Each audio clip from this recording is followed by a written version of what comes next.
área de la Franja de Gaza y el mar Mediterráneo. Los activistas de 47 países, más de 6.000 participantes escritos. Ya la tenemos a ver en línea, Titi Agüero. ¿Qué tal, Titi? Hola. Buen día. José Pérez te habla desde Resistencia Chaco en el programa Resistencia Hora Cero, principio y final de todas las ideas. ¿Qué tal? Buen día, un placer.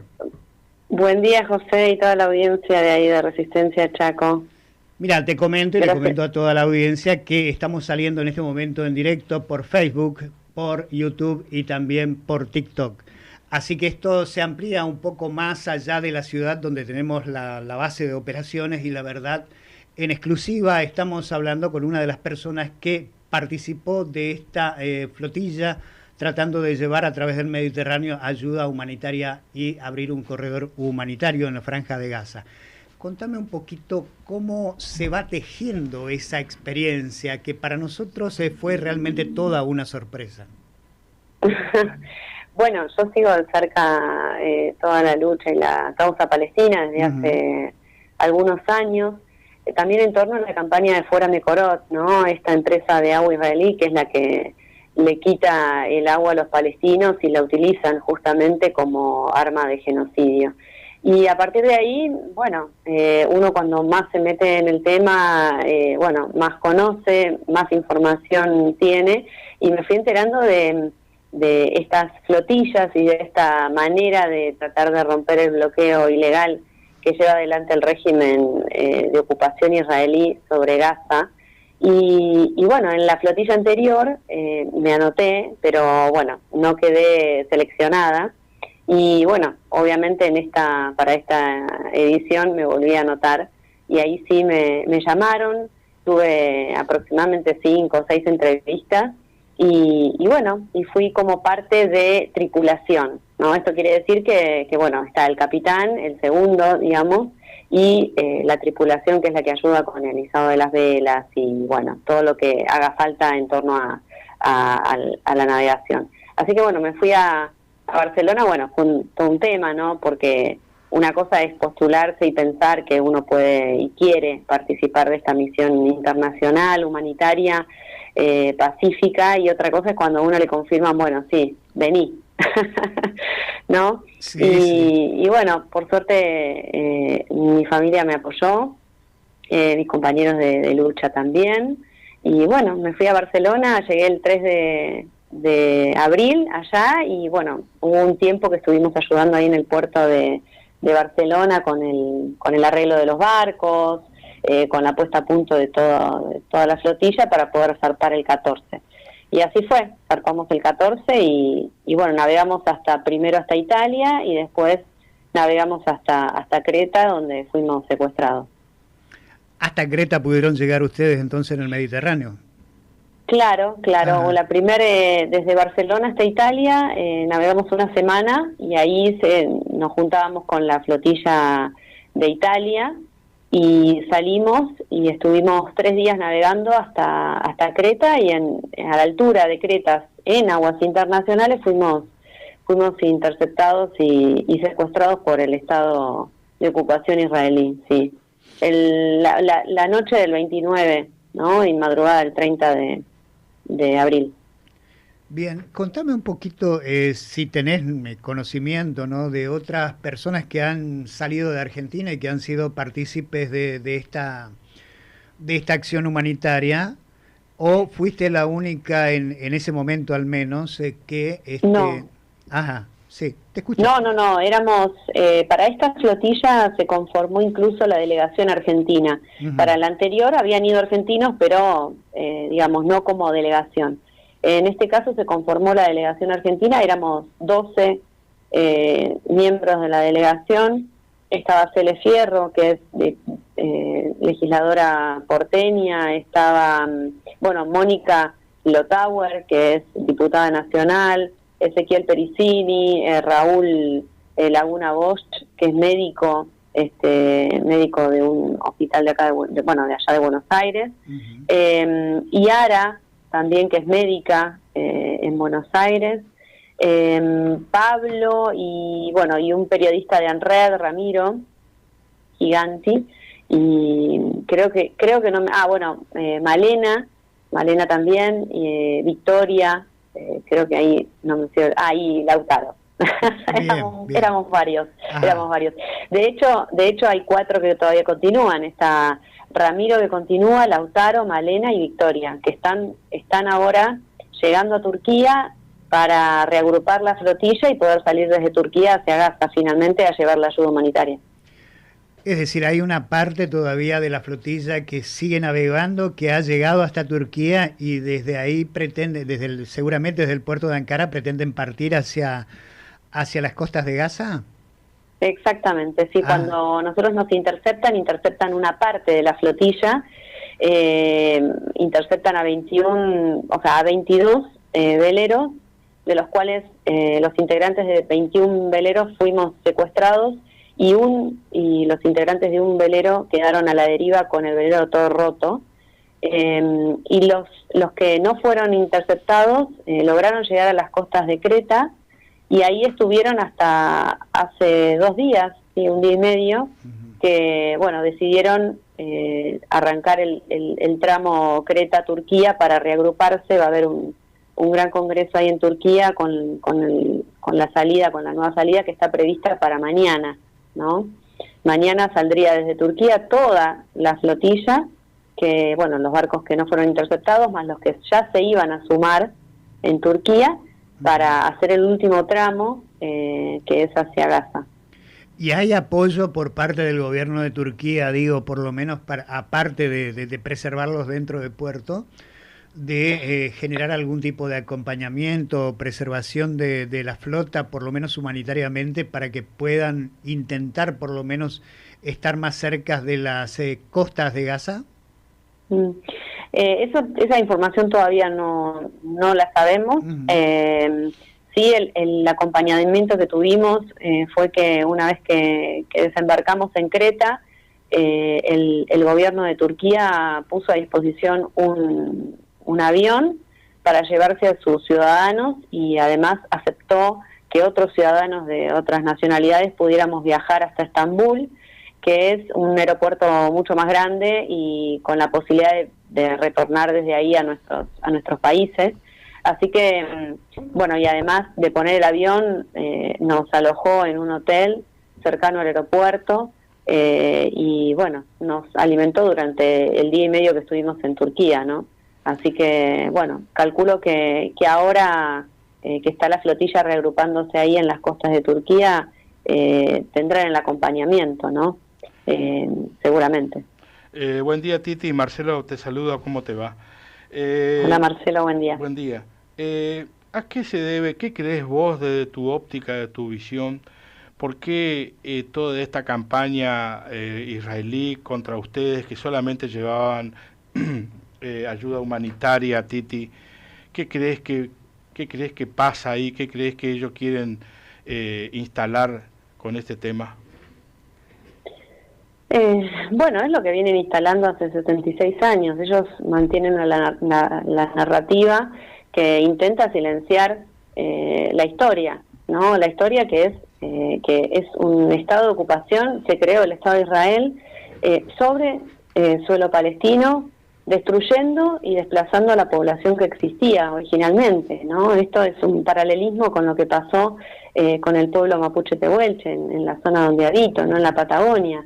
Esa conquista del desierto, ¿no? Como si nadie habitara este territorio. Bueno, así se estableció y se impuso el Estado de Israel, y a partir de ahí es únicamente con ver los mapas se da cuenta cómo ha avanzado territorialmente, ¿no? Desde los límites originales que se le otorgaron hasta el día de hoy, ¿no? Y ejerciendo una ocupación violenta y con el genocidio de estos últimos años, ¿no? Sobre la población palestina y particularmente en Gaza. Hoy vemos cómo están atacando el Líbano. Es decir, todo esto trata de silenciar la historia y la realidad, ¿no? Y bueno, esa es una de las una más, ¿no? De las acciones.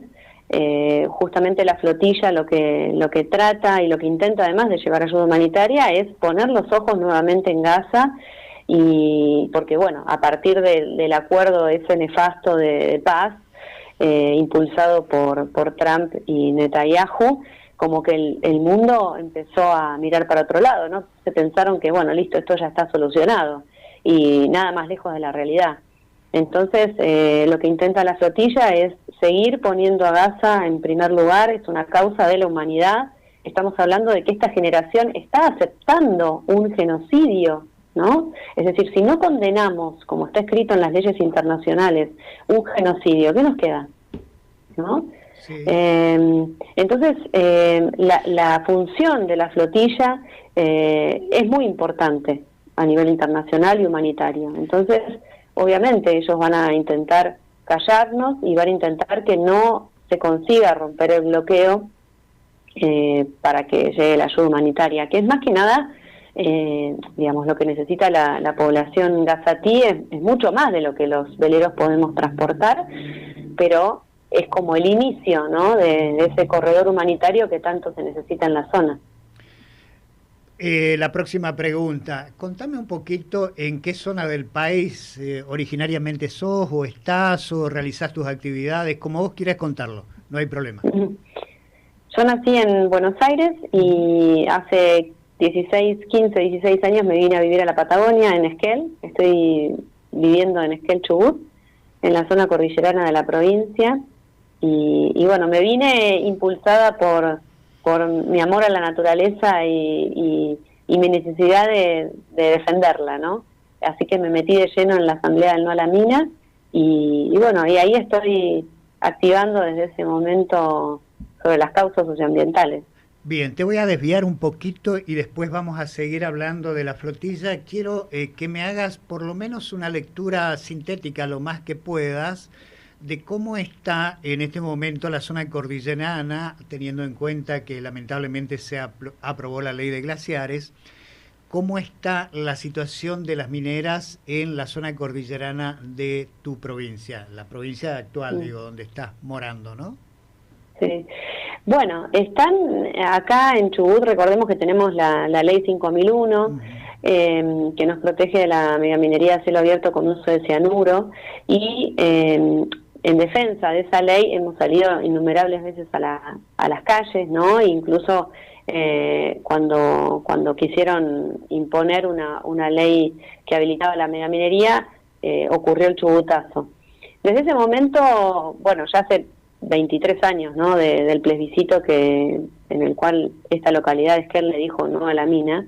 Desde ese momento siempre intentan diferentes maniobras para habilitar la actividad en la provincia, y ahora lo que está pasando es que lo están haciendo en silencio, están otorgando permisos de cateo para uranio, ¿no?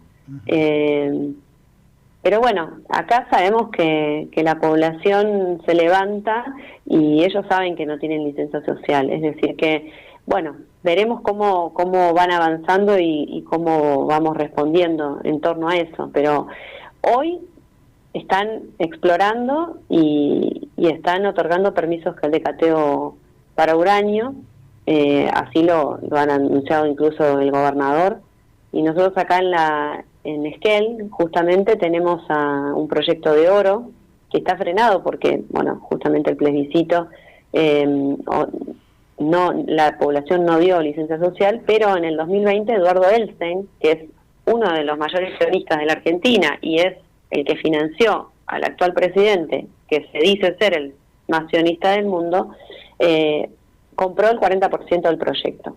Es decir que por supuesto que estamos siempre en alerta y movilizados. Nosotros todos los 4 de cada mes marchamos para reivindicar el no a la mina, ¿sí? Así que en este momento estamos en alerta y bueno, con todo lo que está pasando, ¿no? El vaciamiento de las instituciones públicas, la educación, la salud, así que siempre luchando y resistiendo en la calle.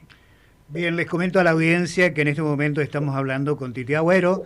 Estamos hablando, por un lado, de la Global Sumut Flotilla y por el otro lado estamos haciendo un paneo general de lo que pasa en la provincia de Chubut, teniendo en cuenta que fuimos cubriendo todas las peripecias que fueron ocurriendo a lo largo de la cordillera y todo lo que fue el tratamiento de la ley de glaciares, para que usted también pueda entrar en contexto, que está del otro lado del receptor y que todos los sábados nos está acompañando.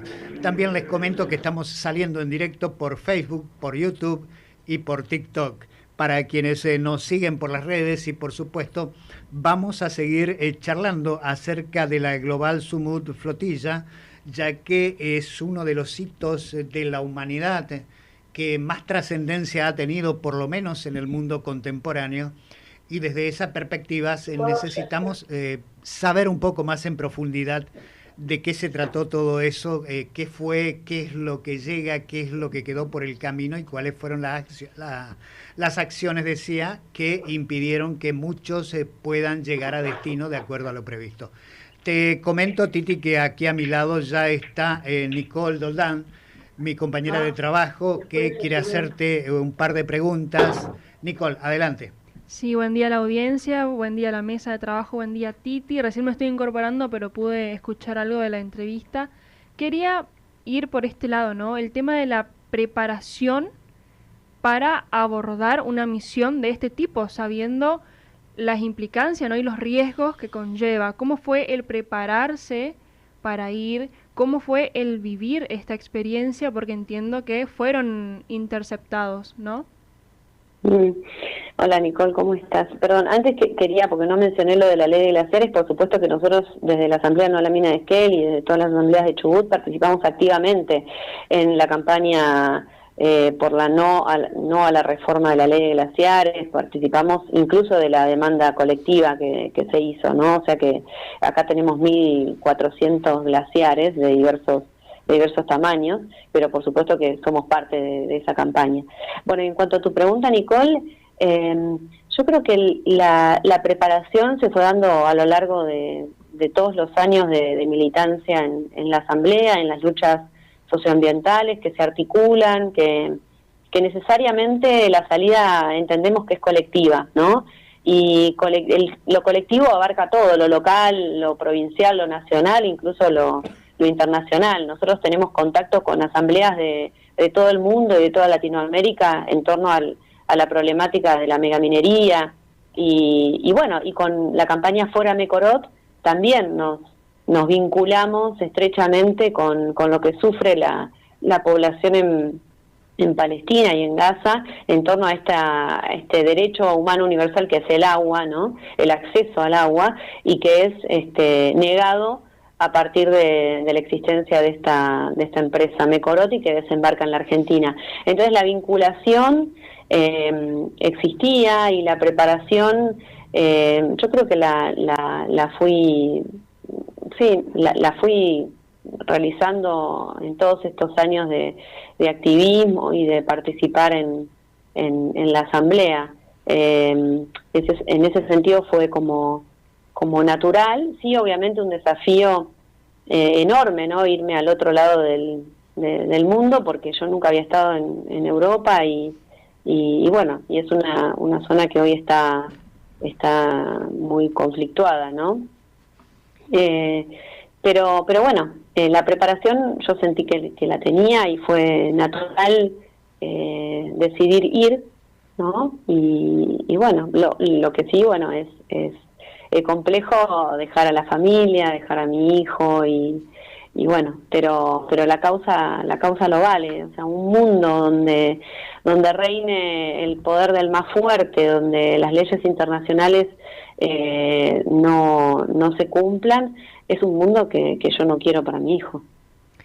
¿Qué te llevó a decir me sumo a la flotilla, y qué significó en tu vida el haber participado y el haber dejado de alguna manera un legado o un aporte a esta misión? Bueno, el por qué tiene que ver con esto, ¿no? Hoy entiendo yo que se están decidiendo muchas cosas a nivel global. Estamos en un momento crítico, humanitario, donde, bueno, se decide entre la impunidad y la justicia, ¿no? Y bueno, participar de esta flotilla es ir por la justicia, ¿no? Que los responsables de genocidio sean condenados y que las poblaciones que están siendo oprimidas ilegalmente puedan tener la solidaridad del mundo, de los otros países y no sigan sufriendo un bloqueo completamente ilegal. Esa fue digamos, el motivo, ¿no? Pensar un mundo liderado por el sionismo en el cual tenga que vivir mi hijo no es algo que yo quiero, y voy a hacer lo posible y lo que esté a mi alcance para levantar la voz en torno a eso, ¿no? En condenar eso. Y bueno, mi aporte allá, creo que el aporte de todos los que participamos de la flotilla y de los que nos sumamos es esencial, ¿no? Porque ponemos el cuerpo, ponemos la intención y esto que genera cada persona que participa de la flotilla, de difundir, ¿no? En su localidad, y por ahí que hay personas que no tienen ni idea, no están metidas en las luchas socioambientales y no entienden por qué Palestina está más cerca de lo que nosotros creemos, y al ver a alguien conocido que participa y que habla del tema en la localidad, bueno, despierta el interés y la conciencia también, ¿no? ¿Y qué me decís de las personas que te acompañaron? Porque entiendo que las flotillas estuvo compuestas o formadas por gente de todas partes del mundo. Lo enriquecedor también, me imagino, ¿no?, de poder compartir la lucha con gente con distintas visiones, distintas historias, distintas motivaciones, ¿no?, para participar de la flotilla. Sí, la diversidad fue absoluta y eso también le da más fuerza, ¿no? Sí, de todas las nacionalidades y sí, fue gente muy valiosa para este momento de la humanidad, donde se juegan valores muy importantes y donde, bueno, hay que condenar un genocidio, y esta gente está poniendo el cuerpo, el tiempo, ¿no?, y todos los recursos que están a nuestro alcance para ir, o sea que para mí es gente muy muy valiosa, ¿no? Estábamos todos, más allá de las diferencias de idioma, de culturas, de hábitos, estábamos todos por lo mismo, y eso, encontrarse en esos acuerdos es maravilloso. La verdad que se sintió muy muy bien, uno se siente acompañado de estar luchando por lo mismo, ¿no? Con gente tan distinta, pero a la vez, bueno, que busca lo mismo que uno, ¿no? Generar conciencia y condenar el genocidio. Titi, más allá de la ayuda humanitaria que han realizado, de visibilizar el problema de Palestina a nivel global, porque realmente también fue una forma de visibilizar todo lo que está pasando ahí, ¿no es cierto? Que esa también es una de las ideas que uno tiene, que la gente conozca de otra perspectiva de la lucha, ¿no es cierto?, contra esta gente pobrecita palestina.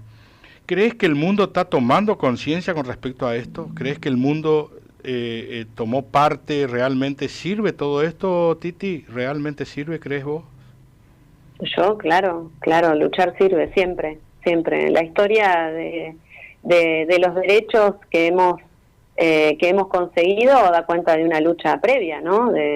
Nadie, o sea, los derechos no caen no caen así, sino que se consiguen en base a la lucha. Y bueno, y esto yo creo que sí, pensemos en los bloqueos que hubieron de los puertos en Italia y en Barcelona con la flotilla anterior, ¿no? Incluso la ultraderechista de Meloni tuvo que salir a repudiar el secuestro en aguas internacionales de esta flotilla, de nosotros, ¿no?, de los ciudadanos italianos que participaban. Yo creo que todo sirve, y la visibilidad que le da a Gaza, a Palestina y a la ilegalidad que tiene el Estado de ocupación israelí, la flotilla, es muy importante. Y bueno, ya justamente hoy tenemos la noticia de que Thiago Ávila y Saif van a ser liberados, y esto tiene que ver con la lucha y con la movilización de los pueblos, ¿no? A veces los gobiernos no están a la altura de sus pueblos y bueno, y hay que ejercer mucha más presión que en otros momentos, pero bueno, es fundamental que los pueblos se levanten y nosotros en particular con el presidente que tenemos necesitamos movilizarnos y que todo lo que este ser nefasto haga no sea en nuestro nombre, ¿no?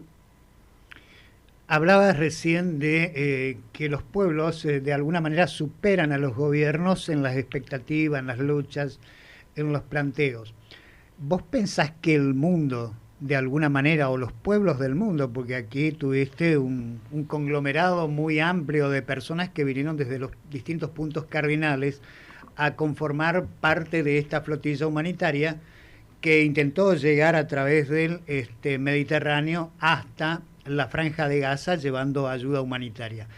¿Pensás que eso se puede de alguna manera replicar en la Argentina de forma fuerte, digo, como para empezar a tomar conciencia de lo que significa la vida, de lo que significan los derechos, de lo que significa el ser humano en torno a determinados espacios territoriales, en este caso la Argentina, pero podría ser perfectamente la Franja de Gaza o inclusive ciertos territorios en la guerra de Ucrania u otros de los que poca información tenemos, por ejemplo, hechos que están acaeciendo en determinados puntos del continente africano?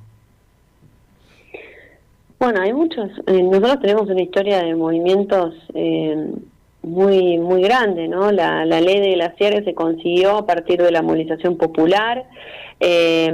Ahora hubo una gran movilización también para impedir la reforma. Y bueno, nosotros acá en Chubut hemos conseguido dar vuelta la ley que habilitaba la megaminería a través de la movilización popular, ¿no?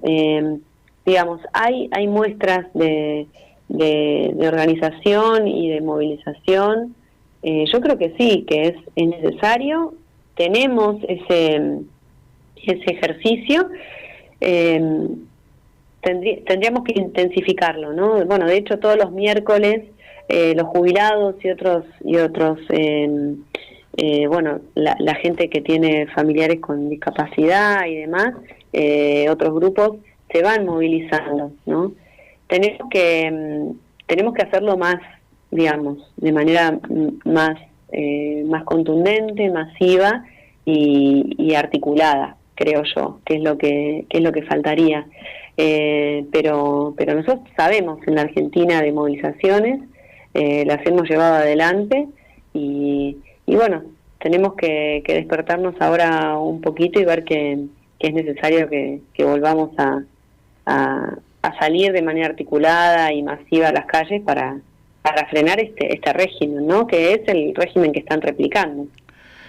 Titi, acá estamos recibiendo algunos mensajes de la gente de la región, ¿no es cierto?, que se está informando gracias a vos, y preguntan qué es lo que llevaban en la flotilla y quiénes son los que colaboraron con la flotilla para llevar la ayuda humanitaria, qué insumos llevaron, qué comida, medicamentos, qué cosas llevaron, Titi.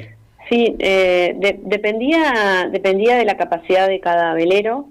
Yo estuve en 2 veleros. En el primero cargamos aproximadamente 100 mochilas con útiles escolares, comida, teníamos algunas cajas con pañales y algunas cajas con medicamentos que estaban cerradas, ¿no?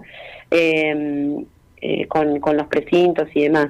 Eso llevábamos en el primer velero, y en el otro llevábamos también una cantidad era más grande, una cantidad mayor de mochilas y alimentos, medicamentos, insumos médicos, pero bueno, y después todos los otros barcos, ¿no? Llevaban lo mismo, lo que variaba era la cantidad en torno a la capacidad que tenía cada velero. Después de toda esta experiencia en la Global Sumud, nos queda un montón de preguntas, lógicamente, pero quisiera puntualizar en algo que me es muy llamativo y creo que es una de las situaciones más halagüeñas por parte de la humanidad, teniendo en cuenta que confluyeron en la flotilla elementos o personas o ciudadanos de diversas regiones del mundo. ¿Hay algún tipo de contacto? ¿Están interactuando de alguna manera?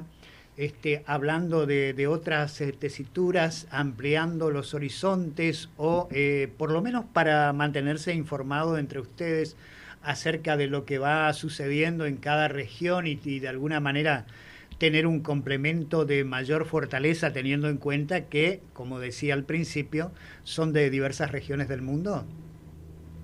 Sí, bueno, uno en estos momentos forja lazos que son más fuertes que otros, ¿no?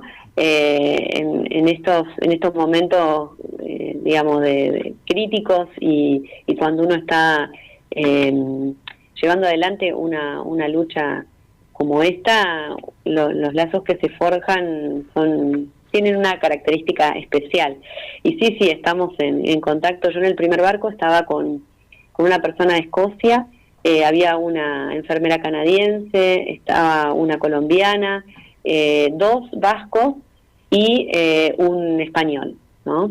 Y después en el otro barco estuve compartiendo con un italiano, 2 argentinos, 2 españoles, una mujer de Bahrein y creo que no me olvido, bueno, sí, 3 españoles eran. Y bueno, y con todos sí, por supuesto, hay algunos que de esos grupos que continúan en la flotilla, es decir, que estamos siguiendo el traqueo, ¿no? Que uno puede seguir de los barcos que continúan, uno puede seguir por dónde van de manera online, y no solo los seguimos por la aplicación, sino que además sí mantenemos ahora que recuperamos, ¿no? nuestras redes y nuestros contactos, mantenemos por ahí conversación y preguntamos cómo están, y bueno, cada uno va contando acerca de cómo es esto de retornar a una cotidianeidad tan distinta, ¿no? Y con una realidad tan distinta a la que nosotros enfrentamos, no solo durante la travesía, sino a la cual estamos denunciando, ¿no? La realidad de los palestinos, la realidad de Gaza, y bueno, es difícil volver a lo cotidiano en la realidad de cada uno, pero bueno, nos vamos contando acerca de las entrevistas que vamos haciendo y todo el trabajo de difusión que ahora nos toca hacer en tierra, ¿no? Digamos, nuestra participación en la misión humanitaria no terminó.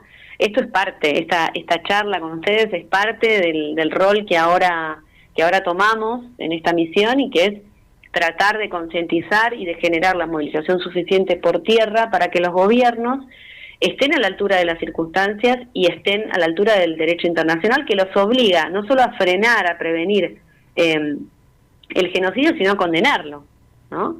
Recordemos que están todavía vigentes las órdenes de captura internacional para Netanyahu y sus ministros. Entonces, toda esa presión también es necesaria hacerla por tierra, y bueno, y ese es el rol que ahora estamos teniendo. No sé si podrías relatarnos cómo fue el secuestro, ¿no? Para que la gente pueda entender bien a qué se vieron expuestos ustedes y cómo fue vivir esa experiencia y el salir también, porque entiendo que estuvieron más de 24 horas secuestrados. Sí, estuvimos más de 36 horas secuestrados, y lo que yo voy a contar ahora no es una mínima, digamos, una mínima parte de lo que de la violencia extrema que sufre el pueblo palestino y gazatí, ¿no? O sea, lo que nosotros nos hicieron no se compara con lo que viven, la violencia que viven hace 76 años los palestinos. Nosotros estábamos navegando en aguas internacionales yendo a Gaza, y estábamos en ese momento a la altura de Grecia, a la altura de la isla de Creta, que es aguas de Grecia, ¿no? Y bueno, ya hacía 2 noches que teníamos sobre nuestra flotilla muchos drones, y bueno, y esa noche empezaron los barcos que estaban más adelante, empezaron a avisar que había como luces, como lanchas rápidas que se acercaban, y ahí fue que empezamos a perder señal. Entonces era muy difícil saber qué era lo que estaba pasando, hasta que, bueno, los tuvimos ahí encima, ¿no? Lanchas rápidas con reflectores que alumbraban los veleros, y bueno, y en un momento se nos acercaron a nosotros, nos exigieron, se presentaron se identificaron como integrantes de las fuerzas de ocupación, bueno, de israelíes, ¿no? Del ejército israelí, y nos exigieron que nos fuéramos a la parte de proa del barco, a la parte de adelante, y que nos pusiéramos de rodillas, y nos dejaron ahí y se fueron, ¿no? Estuvimos un rato, recuperamos señal, entonces pudimos empezar a intercambiar mensajes con otras embarcaciones, y algunas otras empezaron a mover. Entonces decidimos, bueno, movernos, ¿no? Y cuando empezamos a movernos estuvimos un rato andando, porque la flotilla se iba a reagrupar en un punto más adelante, y bueno, ahí sí vinieron hacia nosotros nuevamente, y ahí abordaron el velero. Nosotros veíamos, mientras andábamos, ¿no?, en ese tramo, veíamos que ya veíamos la silueta del buque militar a nuestra derecha, y a nuestra izquierda veíamos algo muy luminoso que no sabíamos bien qué era. Y cuando, bueno, nos abordan, nos llevan de nuevo a la proa, nos ponen de rodillas, nos palpan a uno por uno, empiezan a cortar las velas, bajan las banderas palestinas, y bueno, ahí navegaron hasta que nos acercamos a este buque militar, donde finalmente nos trasladaron con una lancha rápida, y donde nos habían preparado un campo de concentración flotante, ¿no? Era el espacio central de este mega buque militar. Armaron un rectángulo delimitado por containers, ¿no? Y con alambre de púa arriba. Así que, bueno, nos trasladaron ahí, estuvimos más de 36 horas, con escasa cantidad de agua, con prácticamente nada de comida, porque nos daban algunos panes con alguna feta de queso, y éramos 180 personas que estábamos ahí. Algunos fueron golpeados. A Saif en el día, esto fue el miércoles a la noche, el día jueves se lo llevaron. Y bueno, y siempre mucha violencia, mucha tortura psicológica, ¿no? De no saber, incertidumbre, de no saber a dónde nos llevaban, qué iban a hacer con nosotros.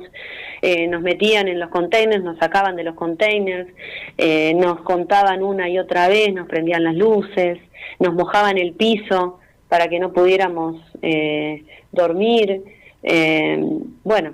Las condiciones realmente muy violentas y muy inhumanas, ¿no?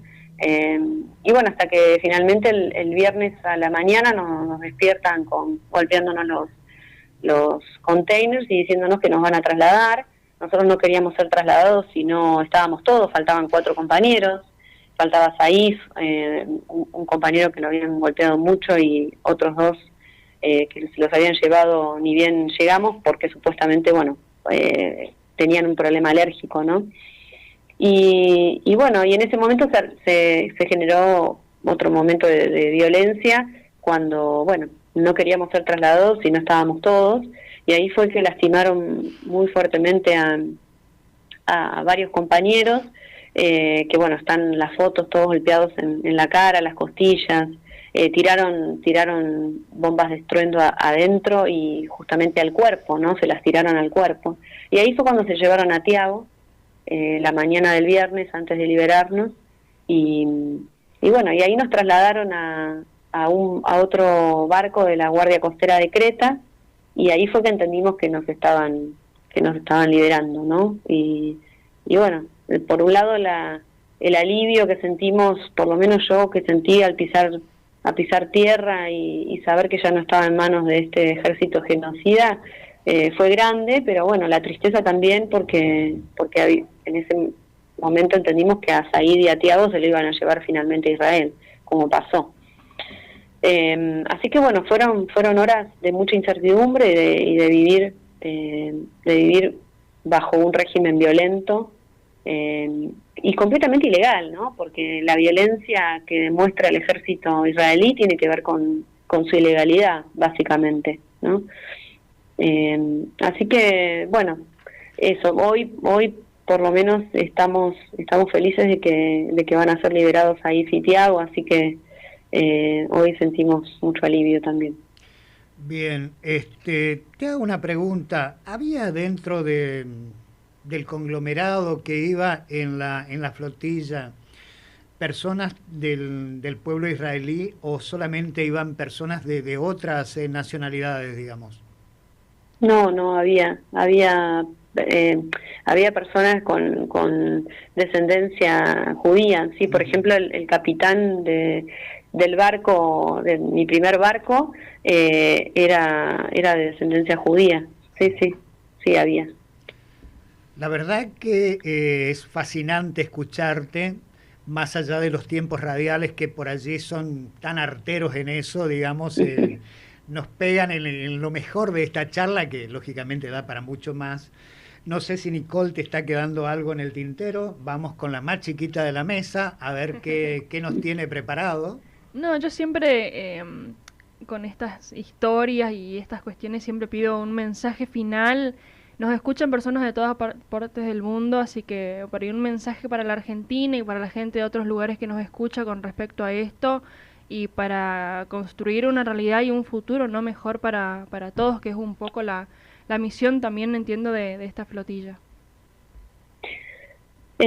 Bueno, el mensaje por ahí es que tenemos que entender que estamos en un momento crucial de la historia, donde tenemos que elegir si condenamos o no condenamos un genocidio, ¿no? Así como se condenó el nazismo, tenemos que condenar el sionismo, el régimen sionista, y bueno, y empezar por preguntarse, bueno, a ver, ¿dónde está Palestina en el mapa? ¿No? Ese sería un buen ejercicio. Ya casi no aparece Palestina en los mapas, ¿no?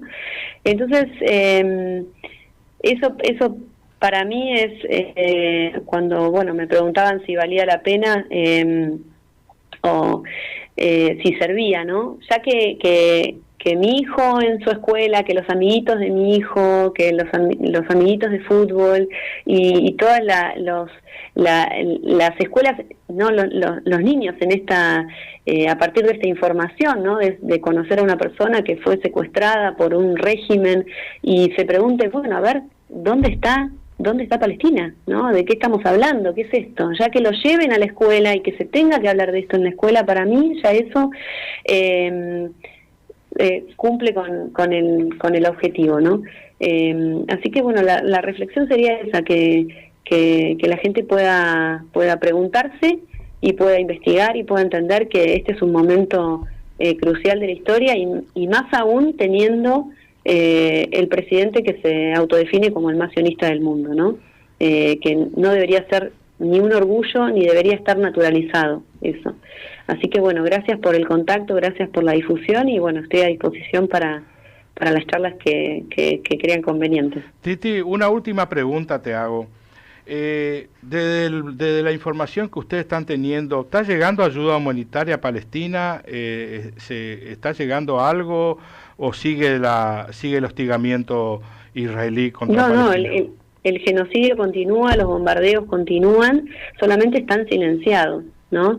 Y la ayuda humanitaria no llega, Israel impide y bloquea, le ha denegado el permiso de funcionamiento y de estar ahí en zona palestina y en Gaza a muchas organizaciones internacionales que hacían ese trabajo de brindar ayuda humanitaria, ya sea de alimentos, medicamentos, Médicos Sin Fronteras. De hecho, Médicos Sin Fronteras se le quitó el permiso, Israel le quitó el permiso para estar en Gaza. Entonces no, la ayuda no está llegando y lo peor es que está siendo silenciado. Entonces bueno, por eso es tan importante que se hable del tema y que la flotilla pueda difundir esto, ¿no? Ojalá no hicieran falta flotillas, ¿no? Eso significaría un montón y significaría que el bloqueo se ha levantado, pero bueno. Titi Agüero, muchísimas gracias. Área de